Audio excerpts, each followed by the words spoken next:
into it. Ep9. I thought this Best episode yet. ripped.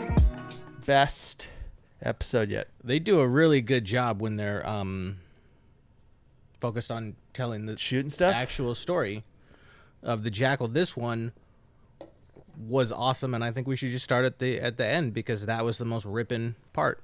The boat? The boat scene?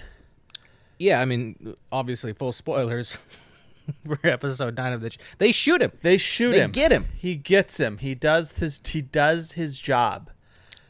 Which makes sense because as we know, spoiler alert, there are more seasons of this show coming. Right, we covered that last ep, but yeah, there'll be at least one more season. With our boy Eddie Redmayne. Very popular.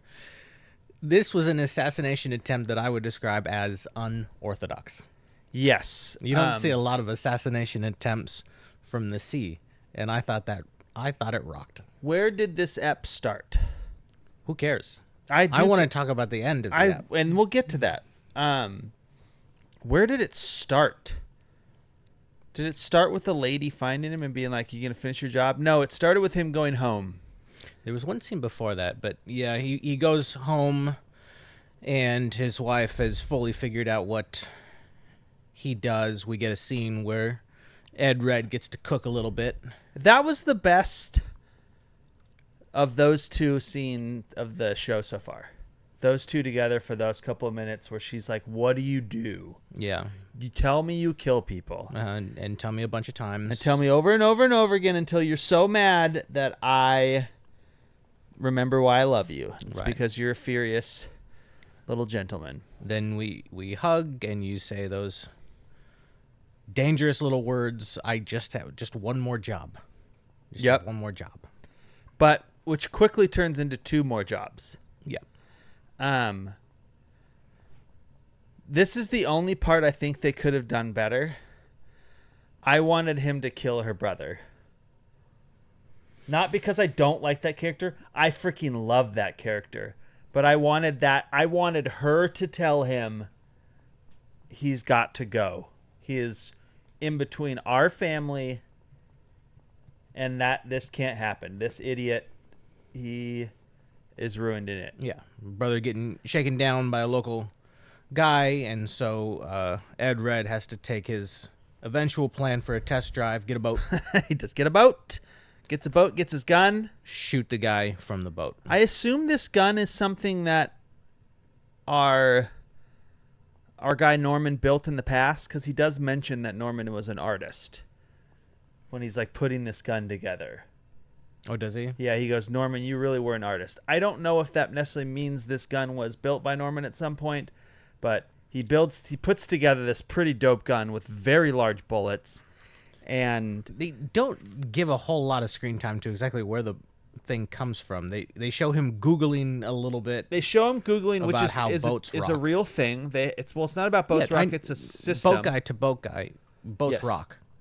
Yes, they rock. And it's from the waves of the sea. What he was looking at was this gyroscope system that people put on fishing boats that actually keep them from rocking.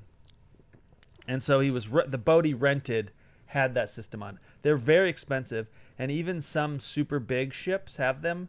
They don't stabilize the boat completely, but they do, like, it helps, motion sick tourists and whatnot. But that's what he was looking at. They didn't really dig into it very much. They just kind of showed a couple images of him Googling it.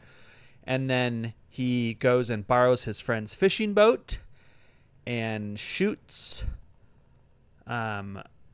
this crime boss, basically, that happens to be who his brother-in-law is like making deals with because he's a freaking idiot. He's a moron. He's an absolute dummy who I love, and I really just wanted them to have a buddy bar comedy. Yeah, but you just like him because you think he's cute. Yeah, he is attractive. He's an attractive young gentleman. That was a great scene. I liked it a lot. It was the first time where I think he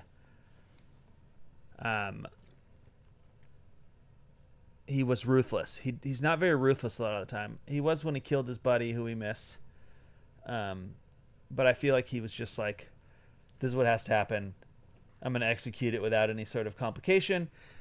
Obviously, there's going to be some complication to that because we later find out that our good detective is looking into it, and she sees this notice of this crime boss being killed in a town from a very difficult shot. Yeah. And she has been told to give up the case as well. Yes. Because it is too much money, and the government, they've got Doge on their ass as well. Speaking to that, it was a little interesting that our guy has not been fired yet, her manager. She has a scene with her manager where she's like, I need your help on this. Why are you giving up? And I don't know if he actually is the mole. It certainly seems like he is, but that scene made it feel like he's getting framed for something or something else is going on. But he was very upset at her and was like, no, I don't want to do this anymore. Why are you ruining my life? And then we got the assassination scene. I think it just kind of cut, and it was a lot of the scene. And it was so funny to me how our guy's boyfriend or partner was the one that was like, yeah, on the biggest day of your life, 12 hours to the finish line. Sleep. Actually, like 6 hours to the finish line. He's like, I'm not going to go swimming this morning like I do every morning. And the guy's like, no, don't let your routine be ruined. Where me, I'm like, no, let everything be ruined for 12 hours. There was an assassination. Someone just tried to kill you. Very recently. It's obvious that someone is trying to kill you, and it was already somebody inside your own group also tried to kill you. Maybe just lay low for 12 hours, let the product go out, and then swim twice. Doesn't matter anymore. Yeah. It's no problem. Double up your swimming. We see a meeting where he meets with like the head of the board of the company that he owns 51% of, and she's like, hey, the board wants you to not do this. And he's like, I'm going to do it. So their stock is hemorrhaging money. Yeah, and he tells his partner, if I die, make sure you still do this, which obviously he's not going to be able to do. We see a couple of scenes of Charles dance, mostly just being Charles dance. I don't know if those scenes were actually important. It was just more like this is all we have. We have the Jackal, he's going to do it, and if he doesn't do it, then apparently everyone's going to know where our money is, which we all know isn't going to change anything. But still, this is very serious to them.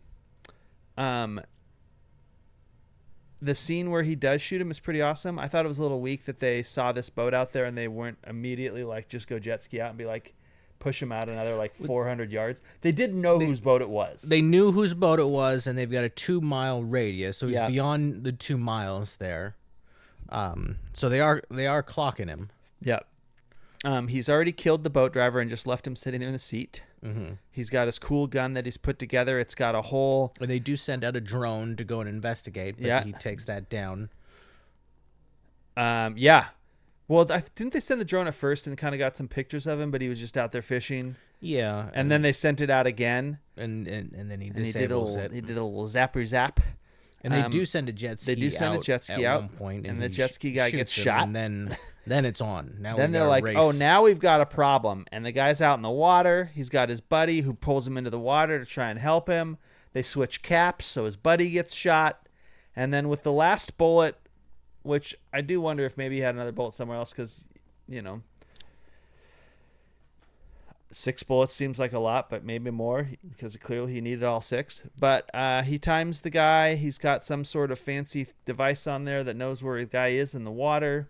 He's wearing his gyroscopic camera rig that keeps him stable while he's out there. And Rodon's head gets bloated off. It's a thrilling scene. He's on a boat, which is wobbling from the waves, as I previously described. As boats do. This is at least 2 miles. Let's say 2.25 miles. It takes at that range. He's not even looking through a scope. He's looking through a camera that is the scope. This is like 5 or 6 seconds from when he pulls the trigger that the bullet will be at its intended target. And the guy's trying to move away. He's actively trying to get away from the bullet. And sometimes he's underwater, so our guy has to figure out the gyrations of the boat. To count how long he's going to breathe. not just the wind and all the other factors. I looked up the world record for sniper kill shot out in the field is about 2 miles. So it's about this distance. So that realistic, guy was on but insanely solid very good ground. That dude was not on a boat. Boat is big factor. Boat is big deal. So you got the wind, and you got where the guy's going to be in 6 seconds. You got all these things, but also you're on the boat, and we got a time when he's coming up for air. How long is he going to be down there at?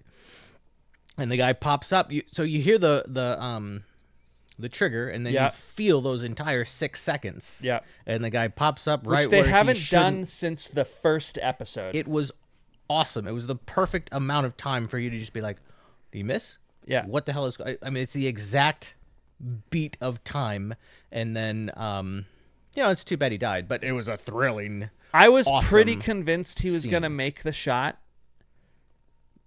But it's the whole scene was still intense. I loved every bit of it. Eddie Redmayne did a good job. The all the guys playing the security guards and Rodon's partner on shore made everything super suspenseful, hiding and the guns going off. I actually believed Rodon's partner when he was like feeling what he had done at the end there when his boy got his head blown off. He definitely looked very guilty and sad at the same time, and like his world had just crumbled. Did they do anything after that scene? They just ended after on that. it, right? Well, after that scene, so I do have a couple of questions about his getaway plan because yes. That's right. The jet skis are just going after him, and he's boating off. He's boating off. He's being pursued now. Boat guy to boat guy. What do you think the top speed on Ed Red's boat is? He has a boat with 350 horsepower motors on it. It is a very fast boat. That being said, it's still a boat. It's still a boat. It's still a boat. Getting away on a boat is very difficult. Could he get away? And I mean, we got another episode. Maybe it'll start there. Maybe they'll just skip it because they do like to skip things that are important and you ask questions about sometimes in the show. But I'd be okay with it anyways. I would have some. I would not be. I need something there because there's no cover. There's nothing. It's just water. He is to out the kind of on horizon. an ocean. He's being pursued by faster boats.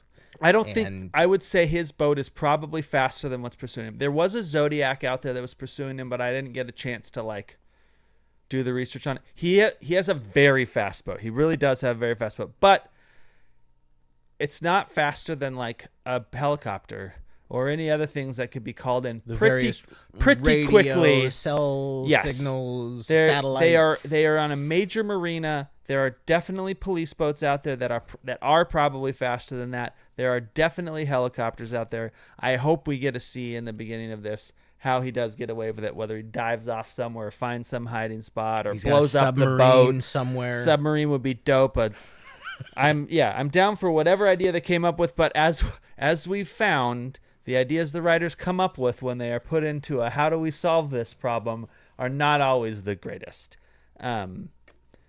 I would be disappointed if they yada yada that, but I'm trying to give them the benefit of the doubt because that last scene was so dope. Yeah, I think this scene is going to be, or this ep is very much going to be, how does he get away? Because our girl is definitely on the trail. Yeah, that's kind of the same. She has a pretty good idea of where he's based or where he is right now. And that is when they've got this facial recognition that apparently is dead on to him somehow. People think it looks like him.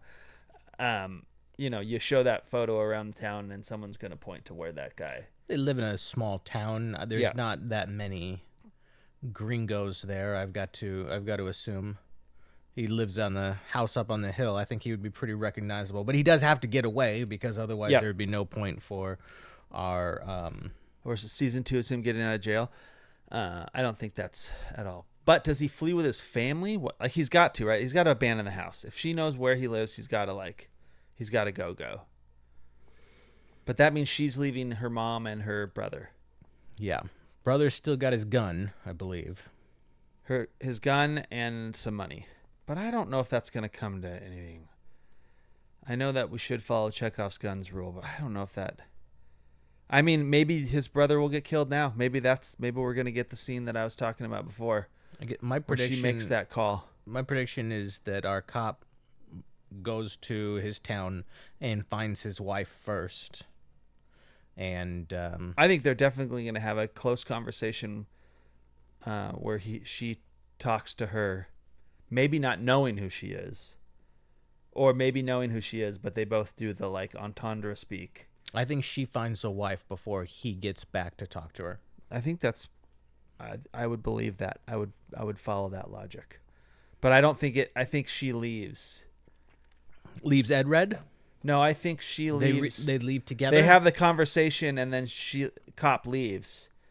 Though I could totally see where they have a conversation. Cop goes into another room, and waits to ambush Ed Red. What if brother comes and saves them with said gun? I think that's possible. Yeah. And then they get to go start their bar in another town. What happens to mom? She's the biggest liability in my mind. I don't know that. I don't think she plays a crucial role. Yeah. I don't think she's. I just think that's the hinge reason point. that she would want to stay. That his wife would want to stay is the mom. They could send money. She can go find a mahjong club or something. Oh, did you know that there's a group called the Mahjong Mavens up in Edmonds? That's a wonderful name. Yeah, it is. I saw their tiles because some friends rented a room that they play in, and in the closet they had all their Mahjong Mavens tiles for when they play Mahjong. And I was like, I want to play with these ladies. I don't even know how to play Mahjong. I've only played the solo version on the computer. Yeah, I've done that. Never won. Against the computer? Yeah, well, it's because it's the like solitaire version. Yeah. And that not everyone is supposed to finish. Have you only played it once? No. Obviously not. Have I played it enough times to win? No. Did I even never won Mahjong? Did I even know the rules when I was playing it? Probably not. Dude. I'm talking about Macintosh Classic 2 days. But yeah, any other notes? We're going to watch the finale. I'm excited for the finale. That episode made me super excited for the show again. I'm fired up. This show, I mean, episode 2 with the car chase was awesome. This was awesome. When the show is not meandering, when the show has intent and purpose, the show rips. This is a perfect example of a show that should be 6 episodes long. Yep. I think a lot of shows are too short. This one, not too short. And who knows, the next season, maybe they'll deserve 10 episodes because they'll do something way more interesting because they're not trying to kind of quasi-follow a book. But this was definitely a show. You either do the, like, Assassin of the Week and you can do as many episodes as you can shoot, or you do a story like this and you got to shorten it. There was definitely too much meandering. If we want 10 eps, maybe half a season of 5 assassination attempts, or you know, 3 or whatever. If we want to do 2-parters, that's no problem. And then the last half be the big giant UDC attempt. Before we jump into the finale and we leave our listener, would you appreciate his backstory more if they had spread it out across the 10 episodes? I would appreciate it more if they had spread it out in additional episodes, and I would have appreciated it more if it had been written better, and I would have appreciated it more if it hadn't been after those 2 filler eps, because it was just filler